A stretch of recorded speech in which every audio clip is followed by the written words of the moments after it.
Welcome to another Silicon Bytes, and we just had to respond to Trump's announcements yesterday, which have been a letdown for many and have given small cause for hope amongst a few of the analysts and journalists that we've been looking at. We have, of course, done two live streams on this topic where we debated what the likely implications were of what Trump talked about on Monday, that is yesterday. And this is an episode where we're going to break this down in a lot more detail, hopefully with a bit more consideration as well. Before we jump into that, thank you to everybody who supports the channel through Buy Me a Coffee, Patreon, and all the usual means. Your support for the channel is incredibly important, and I am extremely grateful for it. It helps make these episodes happen every day, the content happen, but also the events that we've been running in Ukraine and will continue to run throughout the year and across Europe as well. So I'm immensely grateful for the opportunities that are created through your generous support. Now let's jump into the episode called 50 Days of Impunity and War Crimes. Trump's 50-day ultimatum to Putin. Is this a serious threat or another way of kicking the can down the street? We'll look at Russia's looming summer offensive and what it all means for Ukraine. Trump gave Putin another 50 days or else, hinting at 100% secondary tariffs on Russia and its trading partners. That was reported in the Daily Beast. He also unexpectedly cited Melania and her caustic responses to him about how unserious Putin is about peace, repeatedly striking civilian targets. Trump admitted Putin's talk of peace doesn't mean anything. That was reported in the Washington Post. At his Oval Office meeting with NATO's Mark Rutte, Trump said, "I'm disappointed in him, but I'm not done with him. We had a deal done 4 times. Then he attacked a nursing home in Kyiv." That's reported by The Guardian. Of course, there was no deal. And of course, Putin had no intention of honouring any such deal throughout the process, I would argue. The tone and responses to Trump's much hyped Big Monday announcement varies widely. The Daily Beast's sober take sees rising US and EU support, while The Sun quips that Trump is pissed off with Putin, his patience finally snapping. But I'm not sure the 50-day extension granted to Putin's aggression really speaks to someone who is genuinely upset. But rather than decisive action taken now, even though Putin's intentions are obvious to everyone, literally everyone by this point, and his insincerity towards peace are widely accepted, even by Trump, but rather than take punitive steps right now in the face of clear and blatant aggression, no, we're faced with another 50 days of madness, inaction, timidity, appeasement, and delay. Let's start with the most bizarre headline of the summer. Donald J. Trump has given Vladimir Putin 50 days to stop his war in Ukraine. Why 50? According to Trump, it was Melania's idea, because of course it was. At a press event with NATO's Dutch Secretary General, Trump clarified, "I'm disappointed in Putin, but I'm not done with him." Then he went on to talk about this so-called deal that had been done 4 times, even though there was no such acceptable deal on the table to end the war. But Putin kept going off script and bombing things, like hospitals. Well, these are small details, of course. Trump now warns that if Putin doesn't shape up, Trump will impose what he calls 100% secondary tariffs. Whatever that means, it's not super clear what this means in reality at all. Critics, meanwhile, are asking the obvious. Well, what happens on day 51? Do we get fireworks, tariffs, or just more of Trump saying, "Well, I would have stopped it on day 1, folks.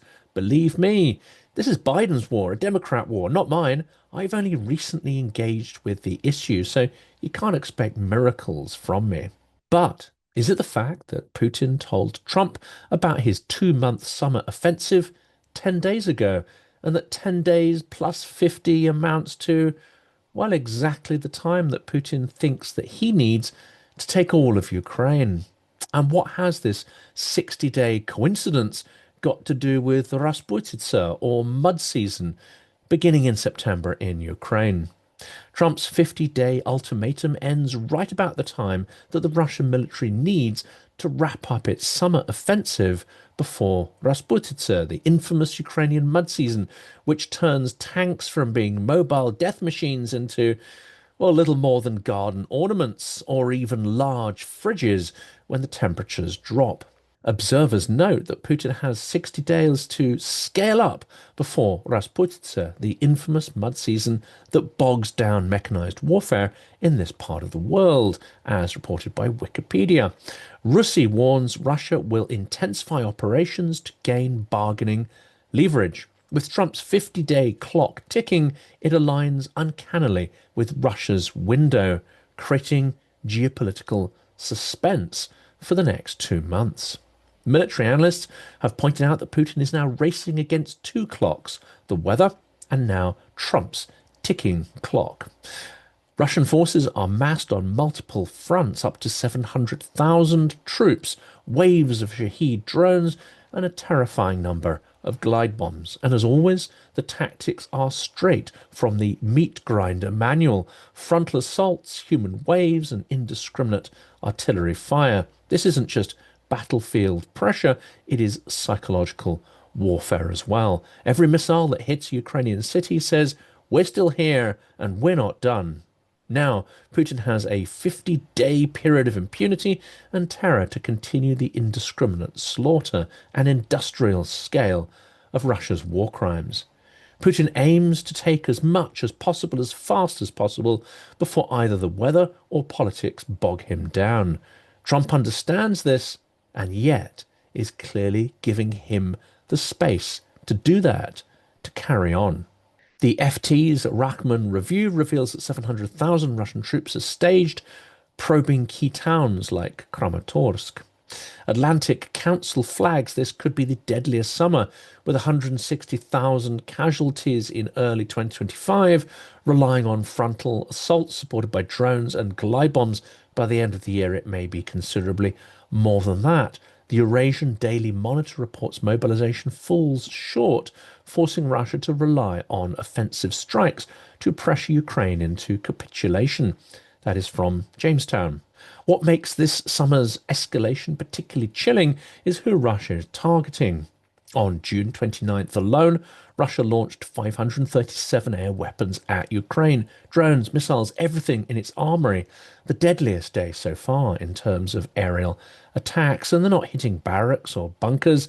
They're hitting maternity hospitals in Odessa, apartment blocks in Dnipro, and power plants in Lviv. These aren't military targets. They're civilians, children, doctors, pregnant women. And it's not accidental. It's a strategy. It's an attempt at ethnic cleansing to achieve a Ukraine without Ukrainians. But it won't work, just as the Blitz didn't break Britain's spirit in World War II. Russia is explicitly ramping up production of munitions with the goal of hitting civilian infrastructure. In other words, war crimes by design, not mistake. And yet Putin acts with complete impunity. No red lines, no consequences, just the steady hum of drones overhead and the hollow condemnations of international bodies too slow or too scared to act. And now he has carte blanche for another 50 days to escalate these attacks, which is, of course, his intention. And civilians are in the crosshairs of Russia's expanding war crimes. This is why the 50 days matter. 50 days carries symbolic and practical weight. It spans the mud season onset, European aid decision points, and Trump's manufactured deadline. Responsible statecraft warns that Trump's deadline may backfire. Putin bets time is on his side, seeing no benefit to a hasty deal. But even if Putin holds firm, autumn could bring appetite for another round of negotiations, says the same source. That is, Putin tries the same trick of initiating a false negotiations process, introducing delay and uncertainty, hoping to block material support for Ukraine. Trump's idea of support, meanwhile, it's a mix of game show theatrics and all the insinuation of a deal machine. Arms deals wrapped in MAGA glitter, patriots, peace, and political theatre. But in reality, there's very little for Ukraine in this, and a lot for Putin. Trump has reportedly agreed to send more Patriot missile systems to Ukraine. That's good. Well, maybe it is. No one seems to know how many or when or where they will be coming from. Some say it's 5, others say it's 10. And are they from existing stocks or will they have to be manufactured from scratch? Well, that makes a huge difference to when Ukraine will actually receive them. Ukraine, meanwhile, is begging for at least 25 systems just to keep the skies marginally safe and to protect its strategic objectives. But in Trump world, everything is a deal. He's not offering aid, he's offering leverage. It's purely transactional, devoid of any morality. It's devoid even of any geopolitical strategy. You want patriots? Sure. But I want tariffs. I want Europe to pay. I want Putin to feel the heat, but not too much. Just enough to make me look good. Well, that is the implication, at least, of yesterday's announcements. It's all so very transactional, as if Ukraine is a pawn on a monopoly board and Trump is angling to build a hotel in Crimea. Perhaps he is. It would be an outcome consistent with his actions and some of his words. Meanwhile, attacks on civilians escalate, and Russia is aiming for a munitions buildup that outstrips what Ukraine's allies are providing it. Russia is ramping up munitions production to explicitly target civilian areas, signaling its intent. Now he has tacit permission from Trump to carry on. Let's be clear, Putin wants to take it all. The 4 obelisks that he has named are not an endpoint, they're the opening act. He's testing the West, testing NATO, and testing the resolve of every Western democracy. And every drone strike on Lviv, Kyiv, Odessa, Kharkiv, every civilian hunted down in the human safari, every missile lobbed at a hospital is a message. We can do this, and no one will stop us. Trump's 50-day ultimatum might have been born out of some kind of frustration, boredom even, but it risks becoming an excuse, an artificial deadline that lets Putin go unpunished. In truth, we don't need another 50 days to know what Putin's intentions are. He's shown us. He's shown us over and over again in Mariupol, in Bucha, in Irpin, and Izium, in every crushed civilian Ukrainian body pulled from the rubble of their homes. If you're confused about how many Patriot systems Ukraine is getting, well, you're not alone. Some US sources say it's 5, others say it's 10. Ukraine needs 25 and it needs them yesterday. Meanwhile, Trump says he's making it happen, but only if Europe pays and he gets all the credit. It's classic Trump. Announce a bold gesture, obscure the details and frame it as a business deal. The Patriot system has become a symbol not just of defense, but of dysfunctional diplomacy and a broken international system of defense alliances. Ukraine is literally begging for help to stop missiles raining down on its cities. What it's getting is a mystery box of promises, conditions, and campaign slogans and partisan talking points, as if the internal debate, the weaponized and partisan back and forth of US politics, is the only reality that matters. The rest of the world seems to be just window dressing for America's political farce, its own internal psychodrama. Let's remind ourselves of some of the key facts. Putin extends the missile and drone blitz into Western Ukraine, which was once spared the harshest thrust of his aerial attacks. No more. He is showing the intent to demoralize and assert his aggression with full impunity. Analysts have said that his aim is clear: to take the war in Ukraine to its logical conclusion, i.e., take the whole country. FT guest Franz Stefan Gadi says that Russia seeks breakthroughs at all costs, despite the heavy price they are paying for those. The Kremlin's goal: partition Ukraine, cement control. It's why Putin wants to take it all. And Trump now seems to realize that, at least. Trump's ultimatum, though, signals belated recognition but a refusal to commit deeper, to really engage with that reality of Putin's ambitions. The moral imperative: Putin's war crimes demand international resolve, swift and decisive actions, not transactional games, but it is games and theatre that we are actually getting. And meanwhile, Russia is rebuilding its war machine, mobilizing for mayhem. While the West debates delivery dates, Russia is working overtime to prepare its next big push. Factories are churning out shells, drones, and glide bombs at breakneck speed. Conscripts and convicts being funneled to the front, and while the quality may be low, the quantity is relentless. Putin isn't aiming for finesse, he's betting on mass, even though mass has not really had a great track record of succeeding so far in this war. His strategy: overwhelm Ukraine's defenses by sheer volume.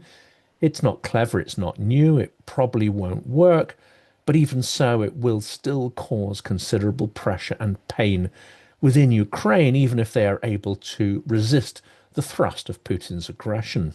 Well, the million-dollar question is whether Trump finally gets all of this. I think he's starting to, but that makes the 50-day window granted to Putin even more egregious, pernicious, and weak-willed and weak-minded. Does Trump now realize that Putin isn't a man to be reasoned with, but one who tests boundaries by breaking them? That doesn't want a piece of Ukraine. He wants the whole thing, and maybe more than Ukraine. I think maybe Trump is getting that, but his ultimatum is just another part of the reality TV show that his foreign policy has become, a mixture of high drama, clickbait, and farce. But for Ukrainians, there is the steady drumbeat of war, unrelenting and unforgiving. And for the rest of us, the real question isn't what Trump understands.